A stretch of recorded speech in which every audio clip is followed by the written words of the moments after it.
जय शंकर. श्री स्वामी समर्थ. प्रस्थान श्री शंकर महाराजांचे भाग 9. यानंतर महाराज मुंबई, ठाणे इत्यादी ठिकाणी जाऊन आपल्या भक्त मंडळींना भेट देऊन आले. ही अखेरची निरोपाची भेट आहे हे त्यातल्या कुणालाही कळलं नाही. महाराज मामांच्या घरी आले तेव्हा त्यांना भेटायला एक दिवस डॉक्टर धनेश्वर, रावसाहेब, प्राध्यापक भालचंद्र देव, मोतीवाले पंडित, श्री ज्ञाननाथ इत्यादी मंडळी आली.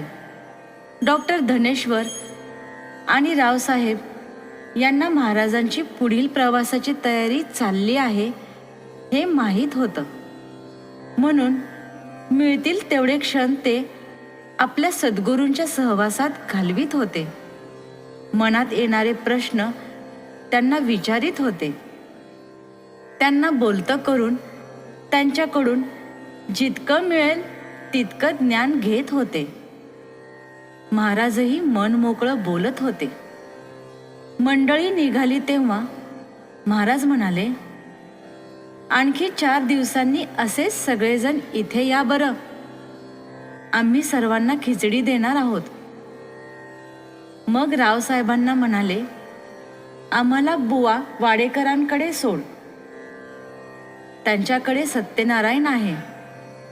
तूही जा प्रसाद घेऊन.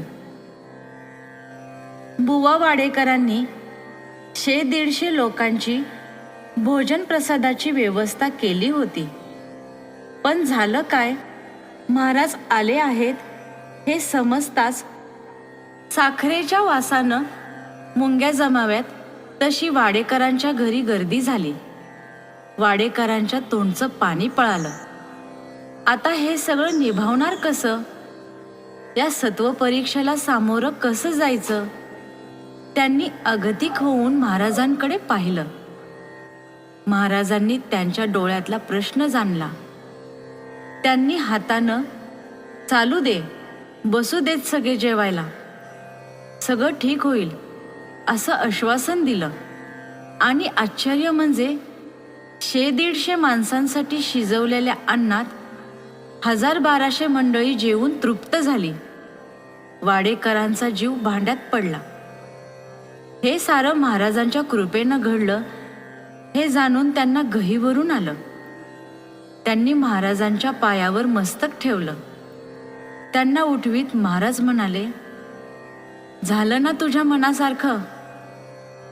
कुठं काही कमी नाही ना पडलं? अन्नपूर्णा प्रसन्न आहे बरं. असेच आनंदात राहा सगळे. मग जवळ उभ्या असलेल्या यवतकरांना म्हणाले, हे बघ, आम्हाला सायकलवरून काका हलवायाच्या दत्त मंदिराजवळ ने.